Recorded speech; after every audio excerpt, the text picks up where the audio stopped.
Ça fait 2 semaines que je teste l'iPhone 14 et je vous le dis tout de suite, c'est un bon iPhone. Mais alors pourquoi est-ce qu'on en entend autant de mal? Pourquoi est-ce que tout le monde râle sur ce modèle spécifiquement? Et pourquoi est-ce que je pense que c'est quand même un bon téléphone? C'est ce qu'on va voir dans cette vidéo.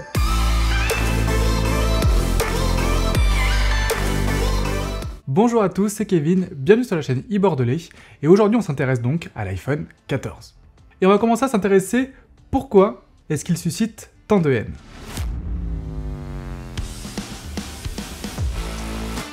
Alors une des premières raisons, ça va être que ce modèle-là, donc l'iPhone 14, a exactement le même design que l'iPhone 13. Il faut savoir que généralement, un changement de design sur un iPhone, c'est synonyme de bonne vente. Quand il y a un nouveau design, il suffit juste de le sortir de sa poche pour montrer qu'on a le nouvel iPhone. Deuxième point dérangeant, et je pense que c'est un des points les pires que je vais citer, c'est qu'on a très peu, voire pas du tout d'évolution sur le plan technique. On a les mêmes caméras, on a le même écran, on a même le même processeur. Alors certes, il y a un petit cœur GPU en plus, donc le GPU en gros c'est la partie qui va servir beaucoup dans tout ce qui va être jeux vidéo par exemple, sauf que le GPU qu'on avait déjà dans l'ancien modèle était déjà largement assez puissant, et donc ce cœur en plus, vraiment on va pas du tout le sentir, ou en tout cas ce sera vraiment très compliqué de se dire « Ah oui, là je vois là qu'il y a une différence », alors que là c'est moins puissant. Et malheureusement, c'est pas la seule nouveauté qui est difficile de montrer.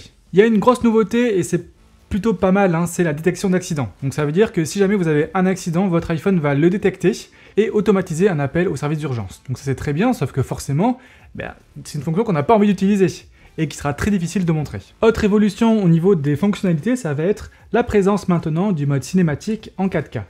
Je ne sais pas si vous avez remarqué, mais d'ailleurs sur ce segment de vidéo là, on est passé justement avec le mode cinématique et justement en 4K.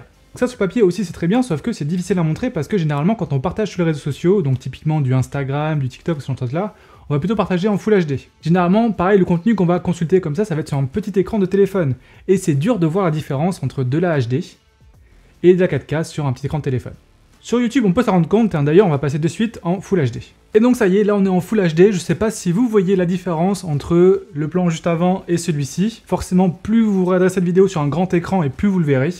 Mais voilà, encore une fois, c'est quelque chose qui n'est pas forcément hyper facile à voir. On reste sur la vidéo, on va aussi parler du mode action. Alors sur le papier, le mode action, c'est un truc qui est terrible, ça permet de pouvoir vraiment stabiliser à fond une vidéo pour être comme si on était sur un rail. Sauf qu'on va perdre en qualité. Donc on va passer de la 4K à la 2,7K.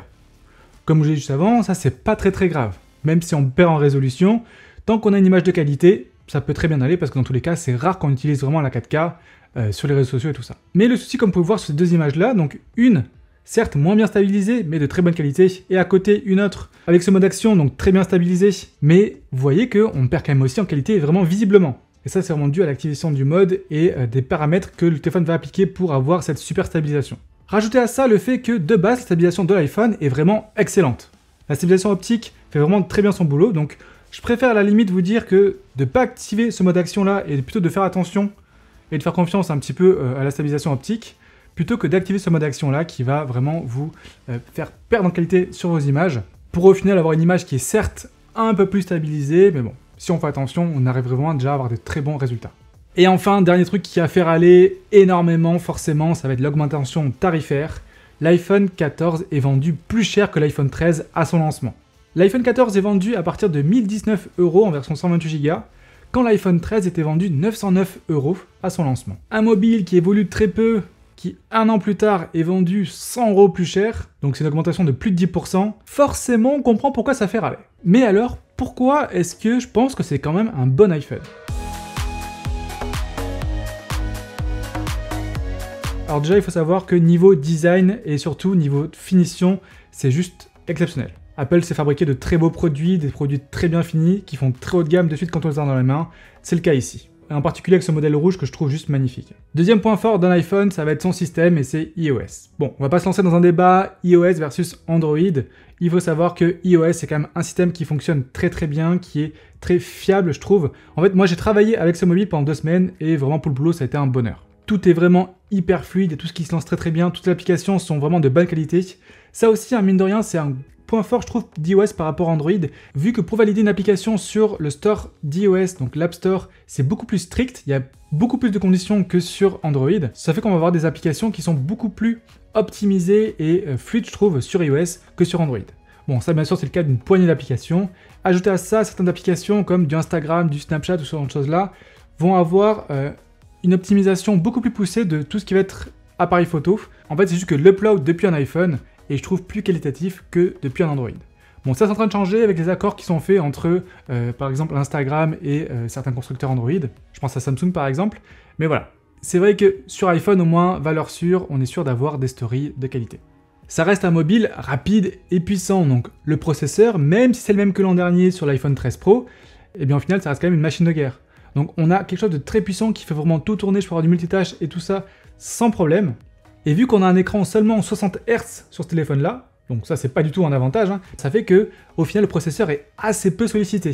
Donc tout va être vraiment hyper facile pour lui. Cet écran seulement 60 Hz a aussi l'avantage d'être très économe en énergie, ce qui fait qu'on aura une très bonne autonomie avec ce téléphone-là. Là encore une fois, en usage productivité pour le boulot, c'est vraiment, je trouve, hyper rassurant d'avoir un téléphone dont on sait qu'il va faire la journée. Et même en faisant un aller-retour en TGV dans la journée, on sait que c'est un usage qui est très gourmand pour le téléphone au niveau de la batterie. Eh bien, pas de souci, il m'a fait la journée, j'avais le soir, je crois encore, au moins 15-20%. Et enfin, même si on n'a que deux capteurs, donc un ultra grand angle et un grand angle, on a quand même des photos et des vidéos de qualité. Et petit bonus, même avec la caméra frontale. Alors c'est vrai que pour un mobile à plus de 1000 €, on aurait quand même bien aimé avoir un téléobjectif en plus, donc 1.2 ou 1.3. Malheureusement, ça c'est réservé au modèle Pro. Certes, les capteurs ont que 12 mégapixels, mais généralement ça suffit largement. Pour vous donner un petit exemple de ce que ça donne dans la vraie vie, toute cette vidéo est filmée avec l'iPhone 14 Pro, donc que j'ai juste devant moi ici. On va échanger et on va passer du coup sur l'iPhone 14.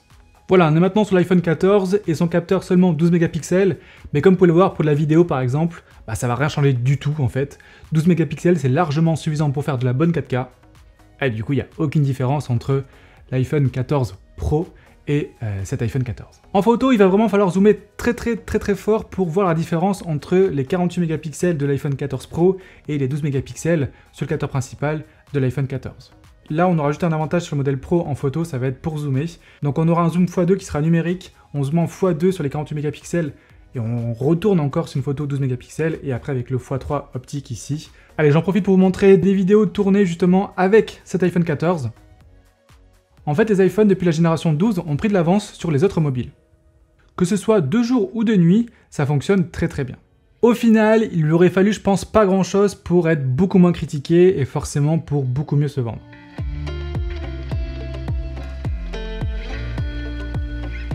Il aurait suffi, je sais pas, d'être par exemple à un écran 90 Hz. On aurait une fluidité en plus par rapport au modèle précédent, mais on aurait quand même eu un écran qui serait un peu moins fluide par rapport au modèle Pro. Ou alors une modification de design. On aurait très bien pu aussi lui mettre le Dynamic Island qu'on a sur le modèle Pro, en gardant les mêmes specs, certes, donc on aurait quand même toujours pareil monté en gamme vers le modèle Pro, tout en ayant quelque chose de vraiment significatif ici, pour justifier un achat de ce nouveau modèle. Mais il y a un truc qu'on a peut-être oublié, c'est que cet iPhone 14, c'est pas le seul iPhone 14 qui va être vendu cette année. Il va être rejoint très vite par un iPhone 14 Plus, c'est-à-dire un modèle équivalent, mais avec un écran de cette fois 6,7 pouces, quand celui-ci a un écran de 6,1 pouces. Et vu que ce sera un téléphone qui sera plus grand, forcément un petit peu plus lourd, on aura plus de place pour la batterie, et donc on va avoir une excellente autonomie. Et au final, avoir une super batterie sur son iPhone, est-ce que c'est pas ça qu'on attend? Imaginez-vous un iPhone où vous n'avez plus besoin de compter, vous n'avez plus besoin de vous dire « Ah attends, est-ce que je peux me permettre de jouer à tel jeu ou quoi? Est-ce que je peux me permettre de regarder tel film, telle série ou quoi ?» sans plus avoir de batterie pour le reste de la journée. Pendant longtemps sur iPhone, on a souffert de problèmes de batterie, et c'est vrai que quand Apple nous promet l'iPhone avec la meilleure autonomie, ça fait envie. Dans tous les cas, comme je vous l'ai dit, j'ai utilisé pendant 2 semaines de manière intensive comme mobile pro, et vraiment l'expérience était excellente.